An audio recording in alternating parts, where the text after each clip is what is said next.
Hello, this is the Provoked Prawn, and this is the Corsair Void RGB Elite Wireless. I always have trouble with the names of these new Corsair headsets and Corsair products in general because they insist on jamming RGB into the title when really it's just Void Elite. We know it's got RGB, everything's got RGB nowadays, isn't it?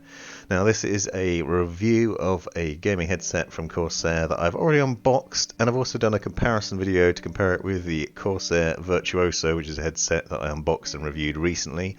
That's worth taking a look at as well, and I'll link to those videos in the description. But this is a review to give you my thoughts on the headset and what I think it's like, and also to talk about the various features. I'll include the specifications in the description, but I am going to talk about some of them. Before we get started, I want to let you know that the audio you're hearing, the voiceover for this video, is recorded with the microphone, just so you can get an idea of the quality of that. Now, I'm not going to do any editing to the sound, so you won't be hearing any noise cancelled out. You'll get what you heard. I might normalise the volume so you get a better sound volume levels, but that'll be about it. Now, you might hear the background sounds. Now, it is worth noting, in default settings, I'm not using the windshield that comes in the box, so you might see some problems there, but the quality of it, I think you'll agree, is actually very impressive, and it is a very good quality microphone. The headset itself is a step up from the Void Pro wireless, which is another affordable wireless gaming headset from Corsair that I've unboxed and reviewed in the past, but a step down from the Corsair Virtuoso, which is the company's flagship headset, and to that end is reasonably affordable, just under £100, $100 I believe, and a pretty interesting option.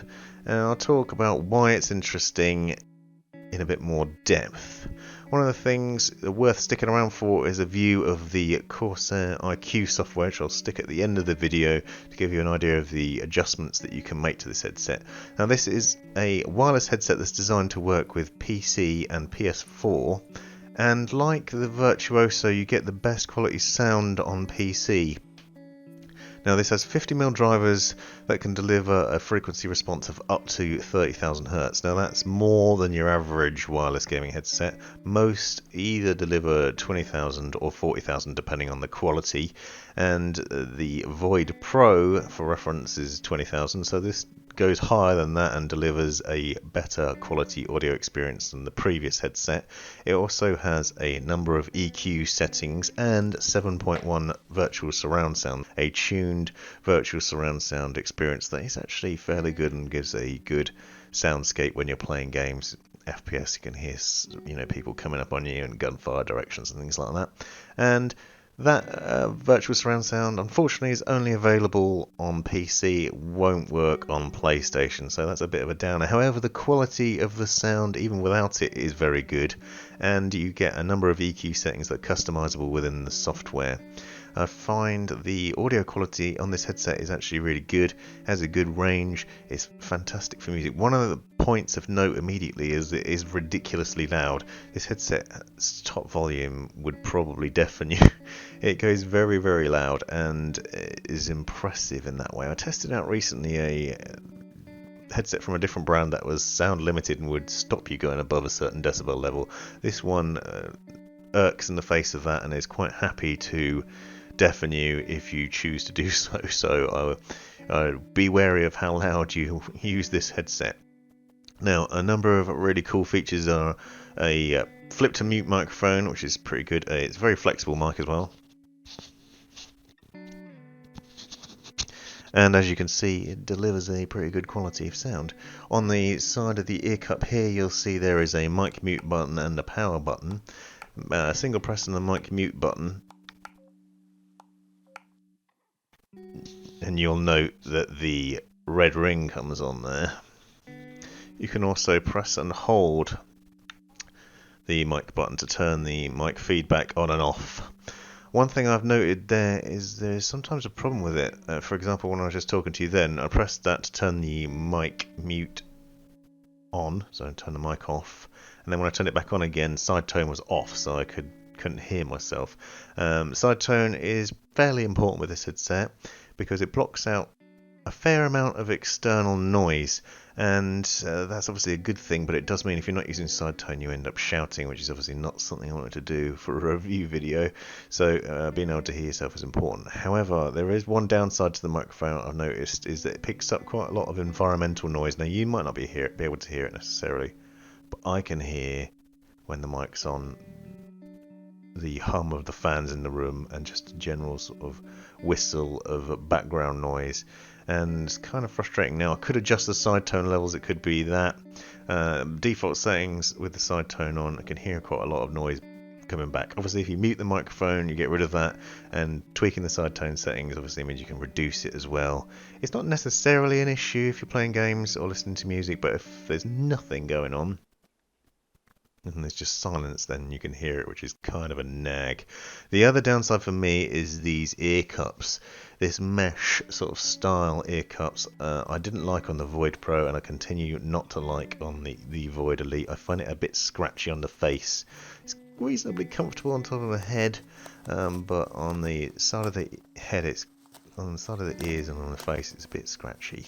However, I will say that these ear cups are deeper and bigger than the ones on the Corsair Virtuoso. The Virtuoso, I found after a very short period of time, became very uncomfortable and squashed my ears and caused me some pain. Don't have that problem with this headset. You will note there is a good flex and bend in the ear cups, and I did unfortunately make a mistake in one of my previous videos saying the headband doesn't extend, but it does. You can see that you can make it quite a bit bigger, ridiculously so, but it is very loose fitting, even if you've adjusted like that, just to show you.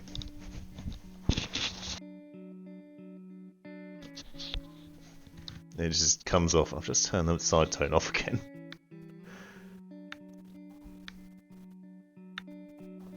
And that might have been a bit ridiculous, but even simple things sometimes, like looking down to see what my dog's doing, or moving around to get a drink or something, or moving if the wife's suddenly talking to me when she comes into the room, that sort of thing, and you flick it off, and you can't, even if you adjust it so it's tight on top, it doesn't tighten at the sides, so I just find it's a bit loose fitting. Not necessarily an issue, obviously that's going to be a personal preference thing. I like headsets that clamp to your head, but you might prefer them to be a bit looser, so if you've got a bigger head and you want a loose fitting headset with a ridiculously large headband, you can see how big it is, and it's also got a lot of flex to it. It goes out quite a long way. If you've got a larger head and you find problems with headsets, you probably won't find it with this one. And it is all in all a really decent headset for the range. The build quality is not as good as the Virtuoso. It looks a bit cheaper. It doesn't feel it necessarily, but it looks it.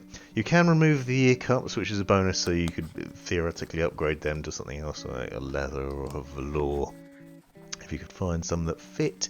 And there are a number of other cool things to it.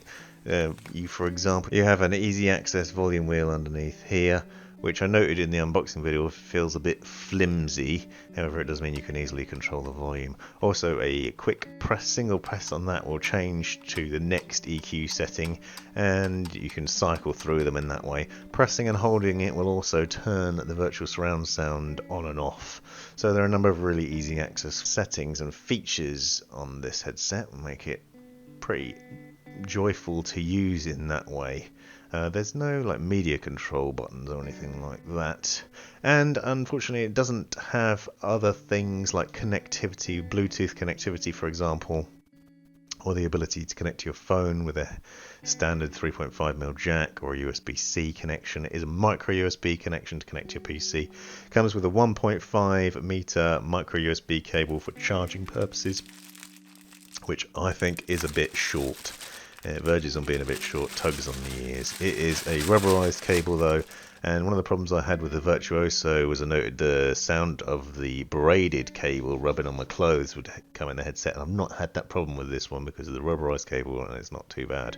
It also gets up to 16 hours of battery life, and that obviously varies depending on how much you're using it and whether you have the RGB lighting on, but it does go in terms of battery life. It also has an auto shutdown in terms of power usage, so it does work out when you're not using it and shut itself down to save battery, so you don't have to worry about turning it off all the time, although it's obviously good practice to do that if you're not using it anyway. And sound wise, it is a really good headset. It delivers a really rich, good quality sound, good bass, very good for gaming, good soundscape, really loud as I said, excellent for movies, brilliant for music. All in all, a very nice and capable headset. Unfortunately, I wouldn't buy it because I find the ear cups to be too scratchy, but it is an excellent headset for a decent amount of money, good sound. If you're playing on PC especially, you'll really enjoy it. And now diving into the Corsair Iq software. In here you can access a variety of different settings, so that's reasonably straightforward. You can upgrade the firmware if necessary, but the main controls that immediately hit you are the mic volume levels and side tone levels. You also note you can turn off the virtual surround sound here with a quick click of a button. You also get several audio cues which we'll demonstrate with this recording. That include warnings when the headset's turning off, when the mic's muted, powering on, and other things. Mic off, mic feedback off. These are actually fairly useful audio cues that give you an idea of what's happening and when. You'll get warnings, mic on. For example, when the battery's running low, or when the headset is about to auto shut down, which is very handy. Like other Corsair products, the Void Elite also has various different lighting effects that include instant linking and lighting link with other Corsair peripherals, so you can get it to match up with your keyboard, mouse, fan lights and everything else. You can choose from a number of different schemes here and adjust the speed, change the colours and whatever else. To be honest, personally, I think it's not that necessary on a headset. You don't get to see the RGB lighting most of the time, so it's kind of a gimmick, but it's nice to have, and it is very bright. Now the other highlight is the EQ settings. You can see you can switch between 5 different EQ settings in here.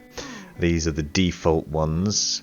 You can create your own, but you can only have 5 that can switch between, so you can see if you create a new one, one of the other ones gets turned off. So the default settings need to be either copied or create a new one and then tweak based on that to customize it to your personal preference.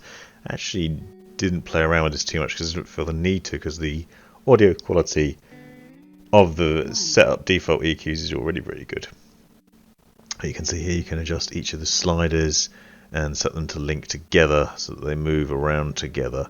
The highlight for me though is the ability to hear which one you're on by pressing the volume button and switching between them. You'll get an audio cue to let you know which of them you're on, but only in a number, so 1, 2, 3, 4, 5, 6, which means you need to know which is which. Press and hold the volume button, as I said, turns surround sound on and off, and you can hear a warning about that as well, which is fairly useful. Mic feedback off. These audio cues can be turned off within the Iq software as well if you don't want to use them. Mic on. Powering off. Pretty basic settings, but very useful and handy to have to be able to customize it to your personal preference. Mic on. Hope you found this video useful. Let me know in the comments if you have any questions. Thanks for watching. This has been The Provoked Prawn. Hope you found this video useful, interesting or hilarious. Be sure to subscribe and check out these other videos, as well as taking a look in the description for links and other information you might find useful. Let me know in the comments if you have any questions or anything you'd like to see extra about this, and have a great life.